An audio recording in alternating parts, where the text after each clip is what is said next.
Risso, bonjour. Bonjour. Je rappelle que vous êtes le vice-président du GPT Guinée pour tous. On a comme l'impression ces derniers jours que rien ne va plus entre vous et l'UFR. Qu'est-ce que ces invectives, ces passes d'âme cachent? Écoutez, tout est parti de la dernière sortie du président du GPT au Palais du Peuple lors du rassemblement des femmes de la ville de Conakry au soutien des actions du professeur Alpha Condé. Au cours de cette intervention, M. Kassori Fofana a relaté les réalisations concrètes du professeur Alpha Condé. Alors, à la surprise générale, 2 jours après, un article a été publié par la cellule de communication IFR de France, dans lequel ils accusent le président du GPT, 1. d'avoir lancé des pics à l'endroit de M. Sidya Touré et de l'IFR, 2. d'avoir fait trop de démagogie, 3. d'avoir fait la promotion d'un 3e mandat. Et ils vont jusqu'à traiter le président du GPT, M. Kassori Fofana, et le professeur Alpha Condé de voleurs de la République.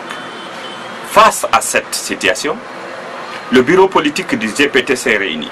Nous avons examiné l'article. Nous sommes partis voir le président du parti qui, depuis qu'il a été nommé ministre chargé des investissements et du partenariat public-privé, a pris sa distance par rapport au parti.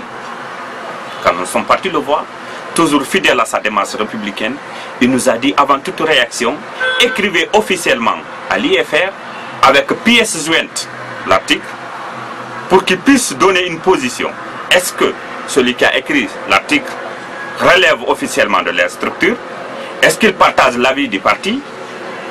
À la lumière de toutes ces réponses-là, vous pouvez prendre position. Nous avons adressé ce courrier à l'IFR avec pièce jointe. Jusqu'à date, ce courrier n'a pas eu de réponse. Ce qui nous a permis de comprendre que cet article n'a fait que exprimer la position à la fois de M. Sidya Touré, mais aussi de son parti.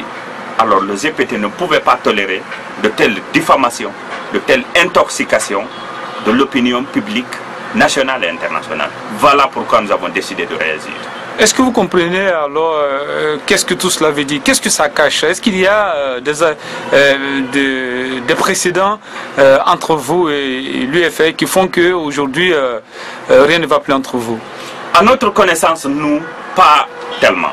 Mais si on remonte à la primature, au temps de la primature de M. Sidya Touré, on se rend en 96. En 96, on se rend compte que M. Sidya Touré a toujours eu du mépris à l'endroit de M. Kassori Fofana, ce qui est inadmissible.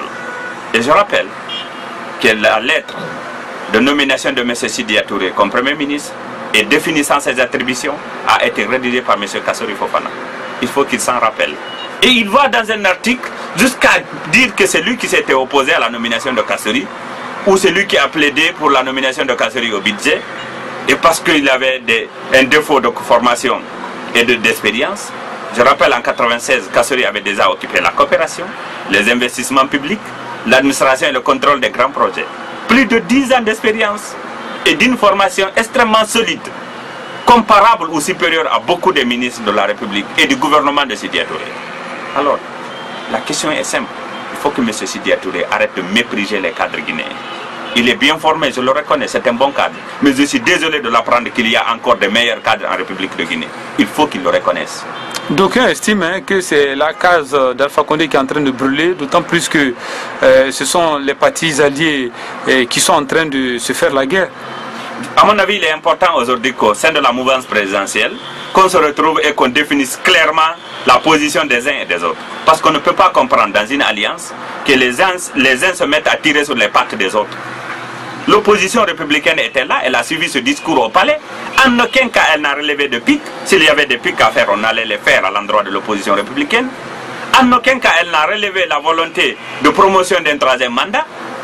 La promotion d'un 3e mandat va directement à l'encontre des intérêts de l'opposition républicaine. Elle aurait saisi l'occasion.